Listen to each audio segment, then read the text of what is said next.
Hello everyone, this is Chris. I wanted to do a 6-month update on my Mercedes C63. I was going to do a video earlier talking about how much I hated this car. However, I recently got it serviced and it fixed all the issues that I had. One of the reasons I got this car is because I thought it was going to be similar to my 911. My 911 was a 3.8 and it got around 18 to 19 miles per gallon. And then when I would drive it in sport, it would get around 16 to 15. This car, when I first got it, was actually only getting 14 at the absolute best. And then when I would drive, it would sometimes go down to 12. Keep in mind, I wasn't driving in Sport Plus, I was actually driving in Comfort. Once I started driving in Sport Plus, it went down to 8. This thing was wasting more gas than my Lamborghini. However, I got the oil change, and then I also replaced the air filters. And then after I did that, the gas mileage went back to around 18. When I was driving on the freeway, I was able to get up to 24 miles per gallon. So that fixed that issue. It's not so much the price of the gas, because where I live right now, I'm getting $2.80 for premium. I'm really lucky where there's like a Walmart gas station, which is the same gasoline that they use at Sam's Club or Costco. So it's still top tier gas, but you don't have to have a membership. During the summer when gas was a little bit more expensive, it was around $3.40. So I usually put about like $22, and that gives me about 7 to 8 gallons. So it's not terrible, and I work remotely, but it was just really annoying that I had to fill up all the time. I would fill it up, I'd go downtown, I'd come back, and then half the tank would be gone. So it was really annoying. One thing that does suck about the vehicle, and keep in mind the weather is like absolutely terrible where I'm at right now. I went to go pick up a girl, and there was like that much snow on the ground, and this thing got stuck and it couldn't put the power down. So I had to have 2 people help me push the car, and it's kind of embarrassing because they're like, bro, like, what are you doing, you know? This is not the car for that. Again, I personally don't really care because I've never had a car that's been good in the snow. When changing the oil and changing the air filters, I'll show you guys something that's a little bit annoying, but please make sure that you go to Mercedes. It cost me $200 to go ahead and get the oil change there. Now you can do it yourself. However, with the filter and the oil, because it's going to take 9 liters of oil, it costs about $90. In my dealership, for the $200 gives you 2 oil changes.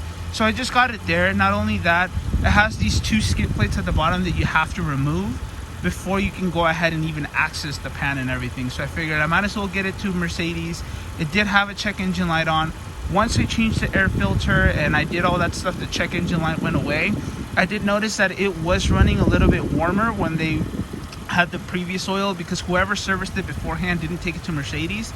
So it would run around 190, 200, 210, and now it's running around like 170. It gets up to 190 to 200, but it kind of stays there, and it also warms up a lot quicker. It used to take about 20 to 30 minutes before it got up to temperature so that you can actually start doing that. Now it only takes 5 to 10, which is a huge difference. Not only that, the car drives a lot better. It puts the power down, even though it's really cold right now and it's wet. When I would go and do launches now that everything's running correctly, it actually puts the power down correctly. When changing the air filters, it is a little bit annoying. You have to loosen these 2 up, and then you have to move this out after you take the bolts out. This thing kind of gets in the way, and this one's really easy to remove, but the one on that side is a pain in the butt. It took us forever because this kind of gets in the way, so it doesn't allow you to open it. You could move this to the side and pull it up just enough so that you can take the air filter out and put it on. If you buy the air filters for Mercedes, it'll cost you around $57. However, because I know a lot of people, I was able to get each filter for only $38. One thing that I do hate about this car is that the trunk on it is absolutely terrible. I bought this little table from IKEA, and I couldn't even fit it in here. I actually had to put the top down and then put it in the back seats. This is really small. The sedan is a lot better. When I went over on vacation, I could barely fit 2 bags in there, so that's really annoying. But again, it's just me, and I'm single, so it's not like I need anything. Another thing that's annoying is that this thing fell out. Where the seatbelt holder is at, I don't know what happened. I just came one day and it fell off. So now I have to leave the door open so that I can grab my seatbelt so I can put it on. Another thing is, this happened I don't know how that happened. I went to Applebee's and it was really cold, and I went ahead and came back and then started looking like that. So that's really annoying. The good thing is that this is only an $80 part, and it's actually a really common problem. I'm gonna wait for the weather to get a little warmer before I replace it. You can get the regular ones if you have a coupe or a sedan for only $20 online. However, I do have to buy this part for Mercedes, which is why it's $80, because I need to have the space right here so that I could put the top up and down. So this piece is a little bit different. It's bothering me a lot, but good thing it's not that much money. Another thing that you guys need to be aware of, you need to wait for these numbers to go ahead and warm up before you start driving the vehicle. Okay, if you don't do that, it is going to cause a lot of issues and it's going to be annoying. When it had the improper oil, when I would drive at lower speeds, one thing that would happen, it was that it drove really rough when it was cold. It felt kind of jerky, like it was having a hard time going. But once I changed the oil in the filters, it stopped doing that completely, and it actually drives pretty smooth now. We're gonna go ahead and take it to a drive just so you guys can kind of see. We have to let that warm up. Another thing that is annoying is the brakes still. I did go ahead and have them check at Mercedes for the brakes, and they are actually at 80%. And the rotors are really good on it, and they told me that it's a very common problem that happens to these vehicles, and if I wanted to get rid of the squeaking, that I needed to replace the brakes and the rotors, and then that'll make the issue go away. But I'm not going to do that because the car brakes perfectly fine. It's really expensive, and it's whatever. It is what it is. When you have sports cars like these, it's just something to expect. You have performance brakes. I was able to go ahead and get my insurance to be a little bit lower, so that's a good thing. One thing that I do hate about the car, however, is that I got this car to not be as loud, right? I figured that because it's just a Mercedes, that people were just gonna think that it's a C300, but people start hating a lot on this car just because it is kind of loud and obnoxious. I didn't think as many people knew what an AMG was, but I was completely wrong. Online, I get quite a bit of hate, and also in my area, for some reason, there is a lot of fake AMGs that put the Panamericana grill. Now, I do think that that grill looks a little bit better, but I kind of like the way the old school one works, because this was one of my favorite cars that I've owned, so I kind of want to keep it old school. I do hate that iPad thing, but you know, I just use Bluetooth audio. I do wish I had the newer screen like I did in my 2019 so that I could have Apple CarPlay.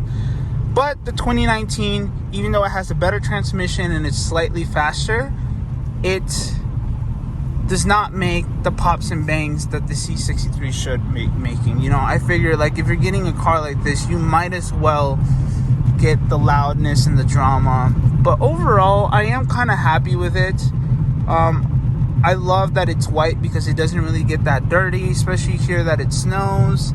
And it's a great car. And I actually like the steering wheel a little bit better. I know that the newer one on the facelift looks better, but this one in my hand feels so much better. This is by far one of my favorite Mercedes steering wheel. I do wish I could change this part but keep the thickness. The other one's a little bit thinner, but I do like that it has the red here as well. But you know, I'm kind of happy with it. I was gonna go ahead and sell the vehicle and get something else. I was thinking about maybe getting a 911 turbo or a Panamera, but I kind of fell in love with the car again now that it's driving properly. You can see the light went away. It's driving nice and smooth. The temperature is going up to temperature really quickly. It is about to get up to temp, so now we can start driving in Sport Plus. One thing that is annoying, however, is that it does not have a snow mode. It literally only has comfort mode, sport, sport plus. And on the newer ones, they do have a snow mode so that you can drive a little bit better, and it does have a 9-speed, so it makes it a little bit better because you can go into a lower gear and have better torque and everything like that. when you do a launch or you do like any kind of pull, you want to make sure that the ground is normal. Oh God, I do love that sound of that engine though. This car sounds great. It is amazing. So you see how it makes those like fire, those pops? The newer one doesn't do that. It'll make it on the internal cabin, but they're fake. They're not like coming from the outside. That's because they changed the regulations in the UE in 2019 on noise restrictions, because apparently it's too loud and people there don't like the sound of the vehicle. But yeah, overall, great car. Quite happy with it. Had I done this 2 months ago, I would have been complaining and telling you guys that I wanted to get rid of it. So I wanted to be honest about that.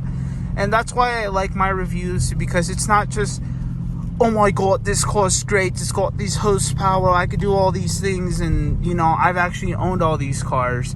I've had experience with all these. I've had the C43 sedan and the coupe and the up facelift, and I've had this one, and this one's been my favorite one, which is why I got it again. I thought about getting a GT, but I wanted to have back seats. That's one thing that's really nice about this car, is that I do have back seats. It's only 4 people, but again, it's just me. Sometimes I have a friend, sometimes I have a girl. But it's nice that if we were to go somewhere, we can bring 2 other people with us and we can have a good time. We could put the top down, kind of chill out. With the GT, it would have just been only a 2-door, but I still have the same engine. Yeah, let me know what you guys think. Please, please, please, please, when you guys go ahead and service your car, just get it done properly. You could do the oil change yourself, but please make sure that you're using Mercedes oil. This is not a C300. This is a C63. They're extremely picky about everything, so make sure that you do everything correctly. I was going to modify the vehicle, but the fact that it was having such an issue with just even having a different kind of oil kind of discouraged me from putting any kind of aftermarket tune or intake or anything like that. I'm just going to keep it how it is. It's fast enough. It's fun to drive. It's still reliable. When people don't service it at Mercedes, it causes this issue where the check engine light will come on because it starts misfiring, and that causes you to have to replace the coil packs. It's usually cylinder base 7 and 8. Sometimes it's 6 and 5. Okay, it's usually the ones in the back, and it's because it's misfiring, and then it causes the spark plug and the coil packs to kind of wear out prematurely because it's not driving correctly, and then you have to replace those. It is only a $200 part for each one, so if you have to replace 2 of them, then it's going to be close to $400. If you go ahead and get it done at Mercedes just to replace one, it is going to be $700.